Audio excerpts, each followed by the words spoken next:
to be able to, I'm eager for us to see your work and hear more about your work, because I see some correlations, even though we're using different materials. So, let me see who's here. I think there's at least one other class right now from Carthage that's here. I think maybe we'll go ahead and just get started. I want to welcome everybody. Again, I'm Jojen von Winkle. I'm assistant professor at Carthage College, which is located in Kenosha, Wisconsin. And this evening, we are really happy. The art department is so happy to welcome a visiting artist with us. And also my task is to welcome our visiting assistant professor of art history, Jody Berman, who will introduce our artist. Jody has been with us for a few years now and teaches a range of art history courses. Her background and her PhD is from the University of Florida, and her focus is on African arts, African diaspora. And we're right now she has a book that she's working on as well, and which we're excited. Hold on, I had it pulled up here. Oh, it's okay. She has a forthcoming book calling Laughing Till It Hurts, Racism, Humor, and the Burden of Representation. So we're just so happy to have her here, and that she's been a connection to bring a visiting artist to us. And so with no further ado, I'm going to turn it over to Jody to introduce Joyce. Oh, yes. Yeah. So hello and welcome, everyone. So yes, thank you for attending this talk today. I'm so excited to bring her work to Carthage and the wider public. We actually know each other through a mutual friend, a very good friend of ours, Ade, who passed away in 2020, but he's brought together so many people, including us. So she and I have talked about how we feel like he's, looking down and smiling on this happening as well. But she's an Ohio-based artist, and we're going to learn more about her work. There's two themes that I'd like this talk to that she and I discussed and really kind of run through her work. And these are continuities and reclamation. And her work really brings to the fore both of these concepts. So in the spirit of that idea, I'd actually like to start with a quote by a famous art historian in African arts, Babatunde Lawal. And he's written also about African retentions within the diaspora and regarding African American art. So this is the quote. He says, "African American art is, as it were, a tree with African roots and American branches. The cuttings were transplanted from Africa at the inception of the slave trade. Although North America has transformed the tree to the extent that its Africanity is not always readily apparent today, the roots are still spiritually attached to the motherland through African retentions and continuities in dress, linguistics, aesthetics, religion, burial customs, folklore, poetry, music, and dance." In my teaching in African American art, I really emphasize this idea of roots having survived within the diaspora. And specifically, we look at the United States because that's where we are, and a lot of students have that as a touchstone. So, we can study things that maybe they didn't realize necessarily had these African roots or African traditions behind them. And I think it just sort of brings more enrichment to things that they already know. So we might look at grave decorating traditions, we might look at lyrics of songs, the sources of bottle trees, all of those ideas. At the same time, we're also looking at the way in which artists have reclaimed African heritage and Africa as a homeland as well. And what I mean by African diaspora artists. So Renee Stout would be an example of an artist who has done that. And she specifically, her work also looks at Yoruba and Congo culture specifically, and she will use that influence within her work and make symbolic references to those cultures specifically. So likewise, Joyce also actively draws inspiration from African iconography and symbolism. And she has a passion for African art and culture. She's created hundreds of works to honor Yoruba orishas or deities. She has also done work that uh, represents African masking traditions, and we're going to have a look at a bunch of those. And she's organized this slide share for us, and it really shows the evolution of her early work right to the present and things that she's working on today. She's very prolific, so she has a lot of work that we're not going to see, but I think the slide share that she arranged for us really gives a nice just touch on a lot of the different ways in which her work has evolved over time. She's currently working on a project that incorporates indigo, which is this blue, really beautiful colored dyeing tradition in her latest series. She's created work that represents the philosophy and spirituality and performance of Yoruba expressive culture. And according to Joyce, each work embodies the wisdom and folklore of oral tradition as well. So we're going to start by talking about a few of these works. So there, her work is referring to ancestry, but also specific moments of time. They're also referring, her work is perpetuating this African heritage tradition within the diaspora, but it's also looking back to that African homeland. So I'm just going to start by kind of moving slowly through the slides. And like I said, these are arranged in a linear fashion. So from her earlier works to the most contemporary. So this is some of her early work interpreting doll creations, double-sided dolls. And then there's just a few more. The concept of destiny, universal energy of Odu. Some of my students would be familiar with this Odu term when we were looking at the Yoruba. Concepts of Orisha. This is the Yoruba deities out of Nigeria. So we're looking, that's West Africa. Symbolism seen and unseen. And as I scroll through these, I'd like you to just keep in mind the level of time that she put in. There's so much detail in the beadwork, and you'll see embroidery, and there's just so much time and love and care put into each of them, because they're, obviously handmade as well. But I'm just going to keep scrolling, and I guess I'd like to start by asking you, Joyce, if you could tell us a little bit about your process for creating your work.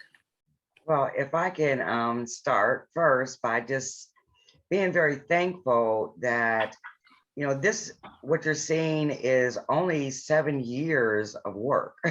So that's a very, very short time. But it would not have happened for me. I think what the trajectory of where 7 years ago, where all this came into focus for me was actually having my work seen by a cultural anthropologist. So I really need to, do a shout out to Jody, to you, and to Dr. Ofunyi, who is a cultural anthropologist. The two of you took studies together. He saw some of my early work, and he immediately, saw the value of what I was creating. And at that time, I thought I was just crafting. So I did not consider myself an artist. I saw an opportunity to begin creating what I thought were dolls that kind of reminded me of Africa, but that was primarily from my work as a storyteller, a griot. I was researching African stories, and so in some of my research, I began to see how I can incorporate story with art and how to bring the stories alive through art. So I began crafting, and someone saw my work and said, I have someone who I want to see your work. And when he saw my work, the first thing he said was, when were you in Africa? Mm-hmm. And I said, I've never been. And he said, how can you create this work if you've never been there? And I think that's kind of where this reclamation comes in. How do Mm. we, someone who has never been, who might have done a little bit of, core studies in college, begin to create the embodiment of this work as a vessel, not just an artist, but as a vessel of being able to pull forth, through just maybe the DNA memories and begin creating. And as you see, for someone who has never been to Africa, to be able to put this level of detail and spiritual, and to be able to convey the spiritual energy, is definitely has been an adventure for me. So, but again, it was because of my connection with Dr. Ofuni. His first thing was, your work needs to be in galleries and museums, and that was the wake up call for me. And he said, give me a year and I'll make sure that I get you started. And so within this last 7 years, my work is now in galleries and museums across the country. And so, He kept his promise. yes. So, so that's where it all began. And again, when we talk about, reclaiming or retrieving ancestral memory and how we convey that into art, it reminds me of the Aboriginals in Australia and how they go into dream time to go back and collect the memories to bring it forward. There's a concept of Sankofa, which is, to reach back and fetch, what's in the past and to bring it forward. And that, I believe, it embodies a lot of what I have done and am doing currently through my series, is retrieving those stories and then giving them life through the images that I create. Yeah, that's beautiful. A new life. And I pulled up this image for people who aren't familiar with Sankofa. Oftentimes it's represented by this bird. So with the feet facing forward, but then the head facing backwards. So, taking what you can learn from the past into the future and all of those ideas. Yeah, that's really interesting and beautiful. And you're bringing that and creating in new ways as well. So there's there's that. So when you were you why did you choose like a multimedia approach? Or I guess you were doing that in order to bring the stories to life? Yes, I think the multimedia came through the doll making. And dowels are definitely not flat. So when I began doing the dowels, then I began looking at what materials would be used, or what imagery, and frankly, I didn't even know what I was doing. I'm going to be very honest with that. I mean, if you scroll back up to the top where I was doing the double-sided dowels. I mean, when I took classes, African art classes, there was a lot of conversation about the Janus dowel, the double-sided dowels. Yeah. But those were basically only just the faces where you can, kind of turn. These dowels were actually, you could turn the whole dowel and there was a different energy, I mean, very, very different. And so that's so this is the front, and this is like one side and this is another side. Correct. I see. Okay. Yeah. So without knowing, I was interpreting or trying to work out energy, I was getting visions of work that I needed to create, but they were coming at me with some duality of energy. But that was very key, because as I began to work with these dowels, that's when my exposure to the Orisha came. And it was a friend of mine who was a Yoruba priestess who began recognizing this duality of energy and giving it name to me. She would say, "Oh, this reminds me of Oshun," and I didn't know what Oshun was. I said, "Well, who's Oshun?" And she would tell me a story. And as a storyteller, I began to see that what I was doing was actually, that those reclamations, they were coming through me as a vessel. I was creating images that she could clearly recognize through either symbolism or color or attributes. And she encouraged me, she said, I really want you to make more and show them to me. And then I would make another Tao, and she would say, oh, this is, Oya. I'm like, who is Oya? And she would tell me stories about Oya. And then it made sense to me. Or she would say, this is Iami. And I'm like, who is Iami? And she would tell me stories. Or she would say, this is Oshosi. Or, I would say, who is Oshosi?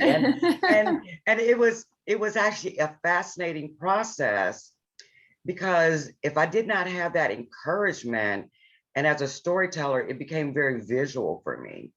So every depiction from that point forward became that visualization of not only the what was considered an orisha, but also a story, and bringing them together. Now, I will tell you that when I started creating these dolls, the first thing that people said was, what is this? Is this voodoo? Because they didn't understand it. They could see clearly that there was just something a little different about these that they wouldn't normally see in a doll. And at that time, I could not even reconcile that. But there were a couple of times when I started showing these during like a festival, and I would have people approach the table because they saw these really colorful dolls, and they would, come up real close and then start taking like 5 steps back.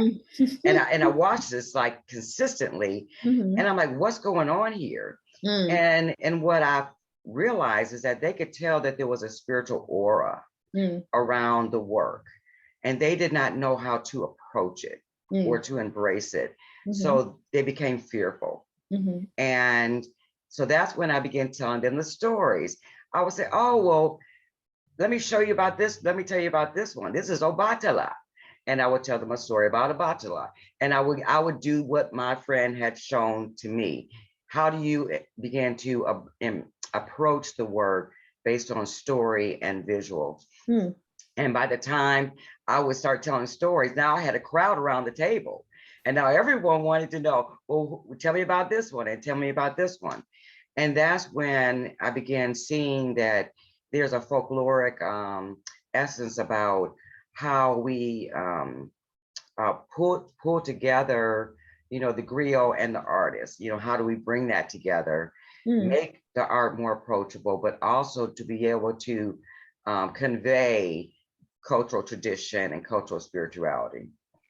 Wow, that is so interesting. So were there any specific stories that really appealed to you when you were creating these specific ones? Go down to the one where I was telling you about the Oshun and the vulture. Oh, yes. Yeah. There we go. Yeah. This one in the center she's talking about.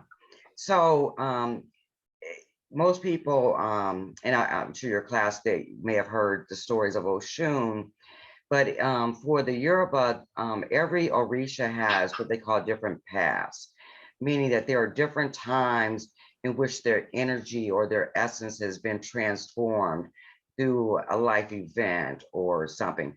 And those stories give us more wisdom about how we are to navigate through life. So while Oshun is typically interpreted as the energy of love and compassion and sensuality, this particular rendition of Oshun is Ibukule. And this is where she was hard on her luck, and she ended up living with the turkey vultures. And as you know, the turkey vultures basically are the cleanup crew in nature. And that she would be sustained by what they would bring back to her, so that she can then morph into her next incarnation or her next transformation, is just one way of looking at it. So we don't hear those stories, about Oshun. We see lots of other different representations, but this is clearly, just so I began looking at different ways of interpretation through what we call Odu, which are the verses from Ifa that give us more insight in terms of the energy of the universe and how that universal energy impacts our lives and our destinies in certain ways. So if we can go back up to that one about the Odu. Yeah. Let's go. There we go. Yeah, concepts of destiny. So in my last solo exhibition at the Museum of Contemporary Art, I felt that this was a very critical piece to put together, and it took a while to kind of figure out how do you explain a concept in a visual picture that is volumes long. Yes. And basically, when from birth to death, they believe that when we are born with certain energies that embrace our destiny, and they can be read through what they're called on the divination tray. And those Odus basically give us a sense of, what our life will be like, what taboos we would have to consider, what is the potentiality of our destiny while we're here on Earth. And in those Odus, they will have references to either animals or Orisha, and they will talk about wisdom that we need to understand related to particular aspects of our destiny at any particular time. So that's a very, very short, synopsis. But when we talk about, Yoruba spirituality, I don't call it a religion, I call it spirituality because it's a way of life. It involves animism, meaning that everything has energy, whether it's a rock or whether it's a plant or whether it's a person. Waterfall. Yeah, the waterfall. And because of that, the Orisha are also interpreted in those ways as well. There are so many misnomers from Western terminology that it's kind of hard to get beyond, because when we talk about the Orisha as deities or goddesses, they're actually nature spirits. And that's part of the wisdom also that's attached to them, and are explained through different Odu, the verses from Ifa. Oya is a river, is the Niger River, and most people don't attribute her to a river, but she's also the wind.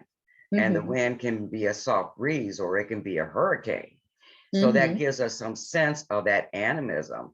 How do we interpret Oya, even within our art form, to express that softness, that the caress of a breeze on your face, and then just the devastation of a hurricane and the opportunity for new transformation to begin after devastation. So the range is just so wide in terms of how we began to look at those stories and then began creating visual images of them. So with this, how did you come up with this being a visual manifestation? Was this a reference to the divination board? Yes. Here? Yes. Okay. So and then is this the chain? The divination chain? Those are the 16 basic Odu.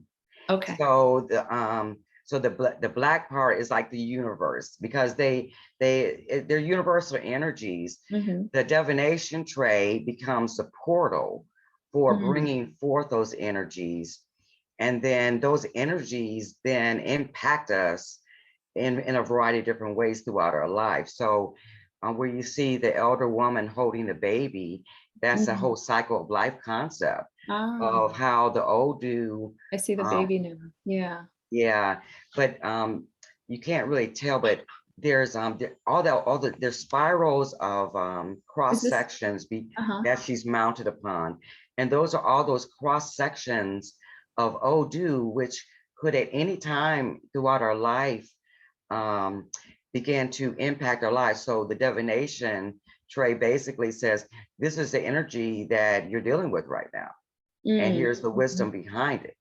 And this is how you can navigate those energies that are impacting your life.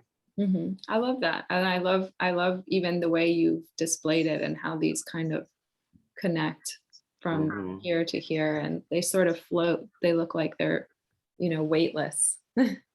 Yes. That's really neat. Well, great. Thank you. So my next question is, you've answered so many of them just in that conversation.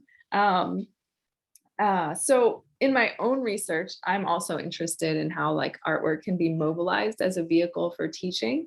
And it really feels like your work is too, through the storytelling and those sorts of things. So when your work is displayed, do you have text to convey? Like, how do you, because I feel like your work is coming to life so much more just by talking to you. So how do you convey like the stories behind it? Do you have an artist statement? What do you do?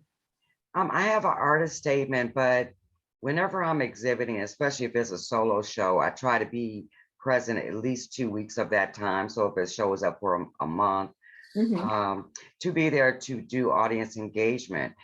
There's so many nuances that even an artist statement or a little write-up would just be, it's not even possible. The screen that you have up right now, to the left is a veve, which you would see in the Caribbean, which is more candomblé, Haitian, Voudon. To your right is actually a wrought iron piece that I found at Tuesday morning. And when I saw it in Tuesday morning in the store, I'm like, oh my gosh, that's a veve. So I brought it home and I transformed it. I decorated it. And because I wanted to do a piece about the seen and unseen, there are so many symbols that we see every day that if we saw it, we may not always know what it is. But to have the insight to be able to say, oh my gosh, that's exactly what it is. And then to be able to extend the visual or the interpretive meaning and to give it a different presence so that people can see it, is actually very interesting. That is really interesting. Yao, the other person I write on, says a lot of the same thing with his ironwork. Like he's mentioned how a lot of people, when they see ironwork in Charleston or these other places around the US that are known for this ironwork architectural legacy, these things are often recognized as European derivations or designs, but they can also be old African designs as well. And depending on what your cultural context is, you might see something quite different. And Philip Simmons, his mentor, he's the Dean of Blacksmiths of the United States. His work was often viewed through that more African traditionalist lens, even though he might not have been consciously trying to do that in many respects, but Yao definitely was. So that is really interesting because they do really look very similar, behind what you've added as well. Good. So do you see your work as having a broader social message then, or trying to have like a broader social impact? Yes. Let's go down to the ma'afa. And the ma'afa is a Swahili word to convey the tragedies during the transatlantic slave trade, and actually even as it exists now. So did I pass it? No. Let's see. There we go. So what you see here is what an installation called The Hanging Tree.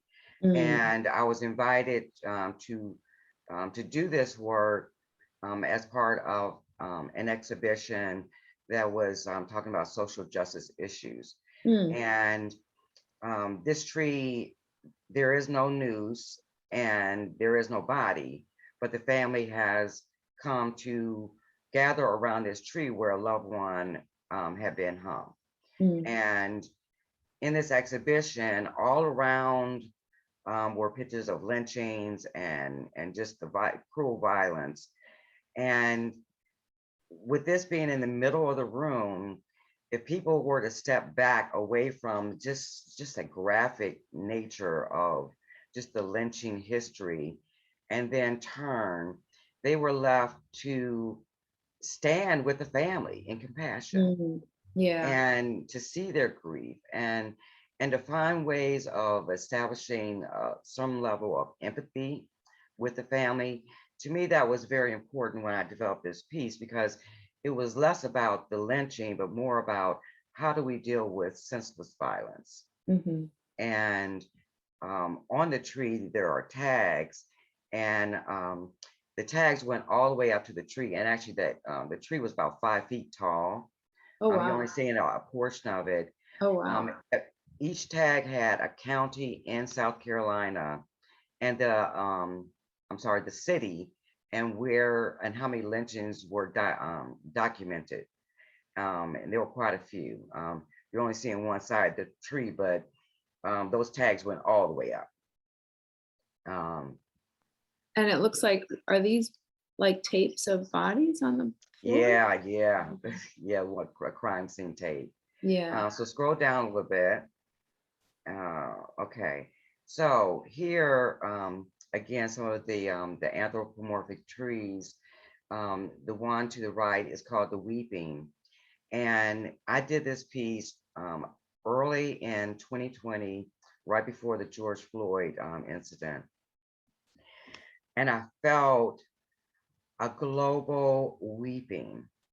And so her branches are bare, but those are crystals of tears falling from her branches. And she's holding someone who had just, passed on. And, I was feeling, what would a tree feel about being used for a lynching? How would that energy maintain itself even within a geographic area, but also within the spirit of a tree? So that was done in 2020. To your right is actually a tree that I did in tribute to Paul Laurence Dunbar's poem, The Haunted Oak, where I used jute rope to actually construct the tree, because jute was the rope that was used to hang the man. And part of the tree has begun to die. And because of the spirit of the man who, has haunted the oak. So you see, I have just his face kind of wrapped within there. So and there's it's lots of ways. interesting how it really mimics, like tree bark, and how tree bark kind of wraps around and, does all of these things. Did you come up with, when was this one? That was 2019, the hanging tree. Did this influence the anthropomorphic trees? Yeah, I think it did. I think it did. It started bringing, again, the energy, not the created pieces. It's like, what is the energy I was working with that may have spilled over into a new series? How could I create more depth of what that energy looks like, felt like for me at that time? But also how to create images where people don't want to do like this and walk away. Right. They're inviting. Right. I wanted to invite people to walk up to it and spend some time with it. Yeah. There are some artists who tend to be very graphic because they want to grab your attention. For me, doing trees that are anthropomorphic, it's almost like you want to know more about, what this is, and to give it a sense of life in a much different way. And I feel like the storytelling really comes through. You can tell that it's trying to tell a story, and it's inviting. Like this is very inviting. It's inviting people to come in and explore and think about what these people are experiencing and relating to them. And I feel like that's the beauty of dolls in general. That intimacy that happens, that we sort of come to at a very young age. Right. I think there's one more going down. Oh, yeah. Okay, so To the left is another anthropomorphic tree, and this one is called When Will Justice Be for All? And she's I see the holding the flag. American flag. It's draped on her arms, but there's also flowers there. And I thought about all those who served in service of our country. I thought about all those who might have died through lynchings. I thought about all those ancestors who wanted more. And so in this image, you have the ancestral branches and her, just holding it out almost as a way of just as a hope, Mhm. a desire, but also the question, when will all this sacrifice be rewarded with, the dream Peace. of Yeah. Yeah. and, Yeah. and Your work is really, it's really beautiful, but it also touches on these very significant aspects of humanity, and some of them tragic as well. yes. Um, And to the right is actually an Orisha. And so there's a lot of carryover here. Um, this is the Orisha Olokun, who is for she represents the deep ocean. uh, And she knows where everything is buried, everything that's been tossed into the sea, including all the bodies of those who didn't make it through the slave trade. And, there's to be able to bury and to acknowledge those who have passed on is very critical to heal that ancestral energy. So in this depiction, Olokun is rising up from the depths of the ocean with those bodies, mm, and she's bringing them up and elevating them. She's presenting them to Olodumare, who is God, and saying, here, here's your child. And so they're not in slave clothes. He's in mudcloth, which is, elevating, the presentation of this body. mhm, But she has one still in the crest of her waves, further down that still is waiting to be elevated. To me, again, another very visual picture of how do we begin going back and telling the story about, the tragedies of the slave trade, how we began um, m- finding ways of honoring those who died, mhm. who never were elevated, who were never their spirits were never honored in a way in which we don't know their names. Yeah. You know, Yeah. they say that in order to keep our ancestors with us, we call out their names. Well, we don't have the names. Mhm, So how do we begin expressing, that same concept of all mhm, those names unsaid, mhm. unspoken? Yeah. Yeah, and I love how I just imagine you being at the place where you bought this and thinking about how that could represent water. And it really does, the waves and the undulation and all of Hmm. those things. Um, so this is a question that I was interested in. So your works also seem really personal in nature. Do you ever like feel a sense of like not wanting to let them go if someone wants to purchase them? Do you ever have like a sense of like sort of sadness, like maybe not, but I don't know, they just seem so personal. And I don't just mean because they're reflections of your experiences or your thoughts, like all art is. I also mean because they just seem so intimate in size and how I'm just imagining you creating them too. Um, I just needed to get them out of my head. Yeah. Okay. Yeah. um, where they find their home, Hmm. I don't worry about so much, um, because I feel that what it has been transmitted is being transmitted through me. Hmm. There's such an urgency Hmm. to get those stories out, that I could wake up with a vision and go to my table of creation and start creating it. I have to get out of my head. It's like there were some days earlier on, I would hear in my waking moments, tell my story, you know, and it was just so overwhelming that it created its own sense of purpose for me. And it hasn't left yet because there's so many more stories to tell. Yeah, and I could see like if someone purchased this and had it in their home, now that person becomes the storyteller, explaining it to every person that comes to it and asks, because they are so inviting. I think they have they make people naturally curious, and then, Yes. it just sort of keeps going on and on. So it does seem like remembrance is a very important aspect. Can you tell us a little bit about these divine feminine themes? Oh, yes. It seems like these are also anthropomorphic trees in a sense too, but maybe more specific to that divine feminine. Yes. So to your the white in white is a masquerade. She's called the Great Mother Mask. It's a Gallaudet mask. And the Gallaudet mask comes out during the Gallaudet Festival as the last one to appear, and it's normally at night.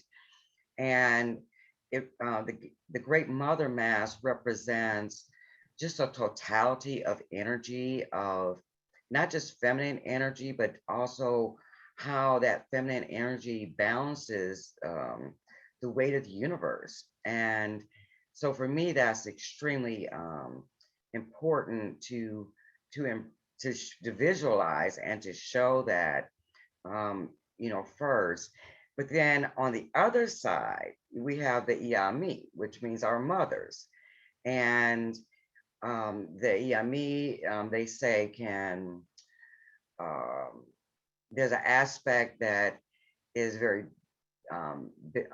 good, and those that are more, I won't say negative, but they also represent, either side of the spectrum. They hold a balance. And like a dynamism. Hmm? Like a dynamism, like both sides. Right. That they hold each other. Right. So that energy has to be placated. And trees are normally the place where those offerings are placed, because they believe that the Ajay, which is, one aspect, the witches, I hate that word, but it's the best word that we can identify with, come to roost in trees. So they believe that if the offerings are left at trees, that those appeasements will be made to keep the mothers happy. Well, birds are the emissaries of the Ajay. So the Iami Ajay, you would see different bird images, and in statuary, you would see birds on the heads. So I wanted to create my version of an Iami tree. So we have a bird on her arm, but we also have birds actually erupting from her trunk. There's 3 of them in the lower level, as if she is dispatching them to tell her about what's going on in the world so that she knows how to respond. So, I mean, it was kind of a playful way of kind of musing, what would an Iami tree look like? And this is my representation. And I even love her stance and how she's kind of like looking, like she just seems very self-assured, and how she has this bird that she also seems to be very much in command of, like, yeah. I Well, but love she reminds me of a mother, because she, how a mom, sees something out of the side of her peripheral. She's like, she turns like, oh, what's going on over there? My 5-year-old's always asking, how did you know? When he does something sneaky. All right, so go down a little bit. Let's see. Okay, so the 2 to the left were some of my early Madonnas, and more African American style. I wanted, again, looking at this divine feminine. And then to your far right is more recent. And when I put these together in this one slide, I'm like, whoa, how did we go from this one to this one? but it's all part of that divine feminine. I mean, how many ways can we begin expressing or conveying what that looks like or feels like? Hmm. That's right. That's right. Very nice. Ah, here's more divine feminine. Yeah, so here we have an Ethiopian Madonna figure. She's holding the Ethiopian cross in the form of a blessing. Hmm. And I did two of these. Again, different hairstyle, hair textures, different facial features, pulling a little bit of symbolism from Ethiopia, but she's also mounted on goat skin. You Hmm. know, again, Yeah. I try to consider lots of different textures. Her dress was actually made from Ethiopian cotton. It's beautiful. Yeah. And then to your right, then I wanted to do something to represent Egypt. So, Bastet and, how it, how would you represent that, that goddess nature? Not necessarily with a woman's face, but also, with Bast. Are there any specific artists that you see your work in relation to or that you like? If we go up to the indigo, was there any more in this section? I don't think so. Yeah, we Okay, didn't talk about the indigo yet. I do want to go to the yeah. indigo. There we go. Yeah, and I need to adjust my light for a second.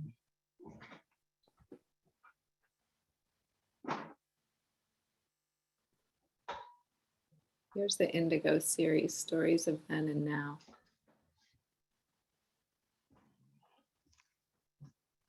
Okay. So this is your yes. most recent, right? Right. Okay. So beginning the indigo work, the one that you see to the right, was actually inspired by some other artwork that I saw, which looks nothing like this, but I was inspired by the indigo and cotton. Mm. And I had just begun working, I took a couple workshops on working with indigo. And I had all this, indigo on paper, indigo on fabric. And I said, I need to create something, but it was the indigo and cotton story that became very central for me. And how can I, as an artist, utilize this medium in my art without telling the story? And in Africa, the indigo has been a tradition that's hundreds and hundreds of years old. It was done with pride, with excellence.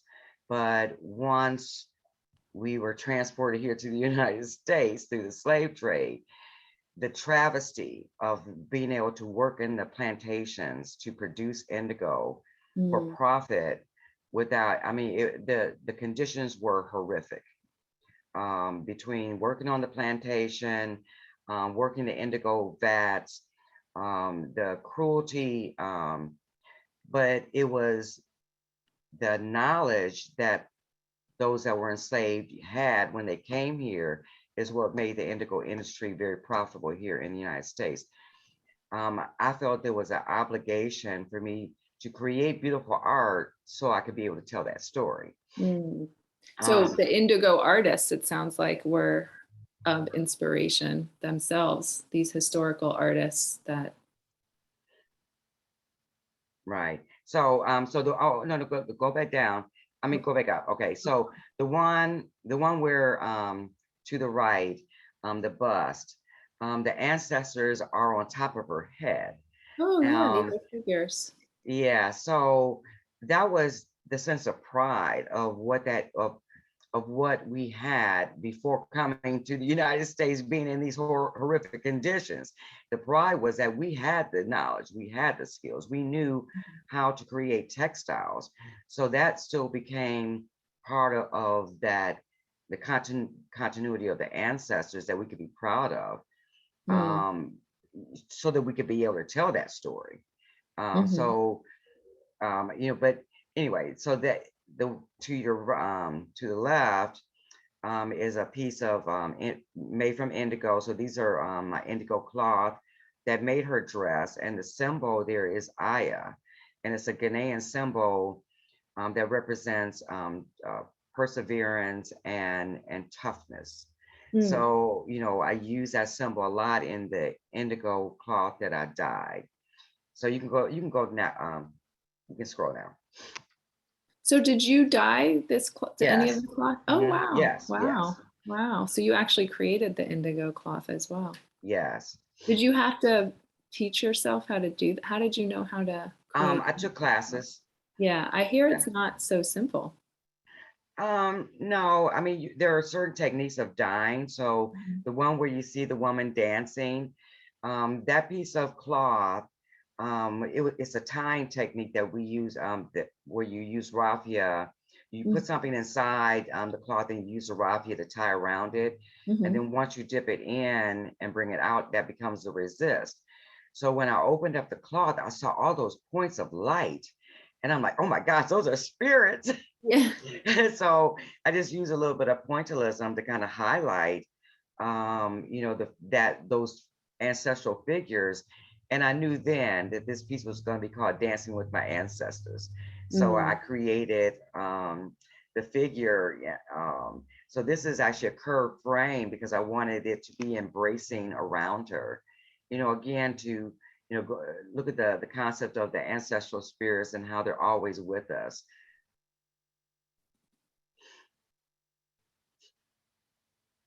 And this symbol. That's Aya. So Okay. again, I repeat it in lots of different ways in different pieces. But again, looking at, using the cotton, the reference to the textile, and then her So face. that's a reference to the diaspora too. Yes, Yeah. yes. And then, And that, their faces are the indigo cloth. So that's actually indigo kozo paper that I dyed, and you see it in both of these. It becomes very flexible so that you can use it. So I'm really in love with these blue faces. So to the right is Odere, and Odere means the elders of the night, the mothers. And again, very, very different from the great mother mass that we were talking about, and then the Iamiage. This is just another way of expressing just that feminine energy. I mm. mean, I'm just in love with it. She's, yeah, yeah, she's very enigmatic.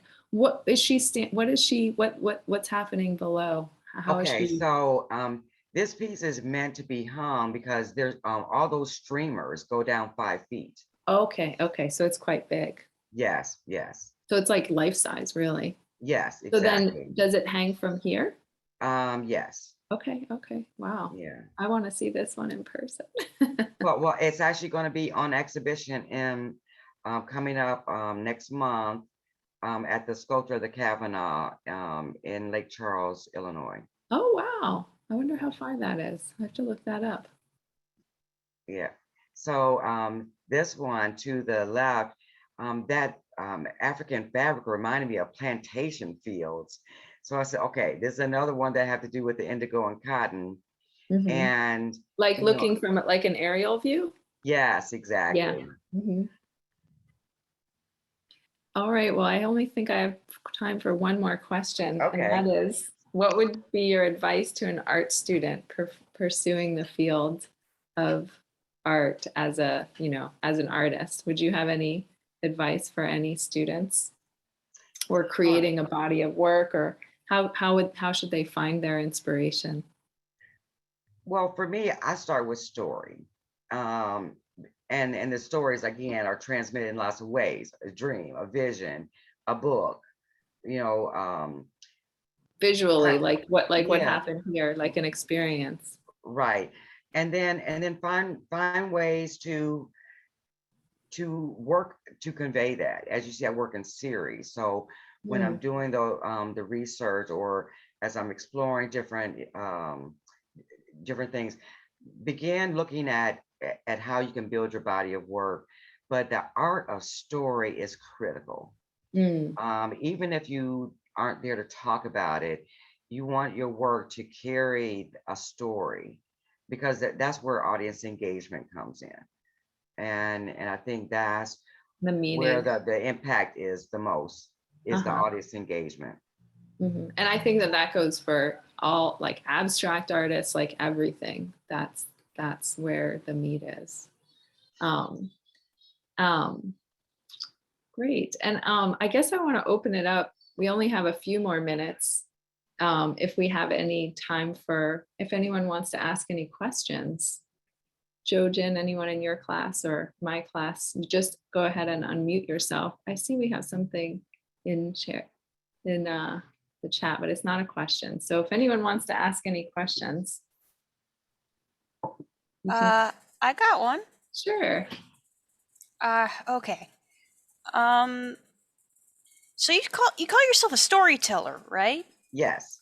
And you feel like you have to tell these stories that are in your head. I really resonate with that. So I guess my question is, do you ever think you're going to run out of stories to tell? Or do you ever worry like maybe you won't get to tell them all before you die? That's something I worry about a lot. I'm going to do my darndest. I mean, I haven't even shown my Eye Blossom series, which talks about the stories of women's transformations. That's a whole nother series. I have been working furiously. One thing that the pandemic offered me was lots of time to, to still put out more work. But hey, the story, as long as people are alive, the more stories will come. and I just pray that I can continue to be a vessel to tell those stories. Yeah, I appreciate that. Thank you. I think that was a good question. I think I have some of those same concerns myself, sort of running out of time. But I guess the awareness of the limits on time that we have can kind of, like COVID, can kind of propel you in that direction. Thank you. Any other questions? Yes, I have one or two. Sure, as many as you like. Right. This is Maria in Gainesville or whatever. Glad I was able to catch it. What are you working on? What series are you working on now? The Indigo series. Okay. And I'm continuing with working with the trees. It's a new series called When Women Were Trees and Other Myths. So I'm actually doing research from all over the world, from different cultures, and any mythology around women and trees. And that's a new series that I'm working on right now. So it's not necessarily Afrocentric, it's just women and trees. Mm-hmm. Well, I like trees, so I'm very interested. Yes. Maria has a garden in Gainesville, and we're working on bringing Yao's work to Gainesville for a sculpture garden. So that's true. Awesome. So she's very much into the trees and plants and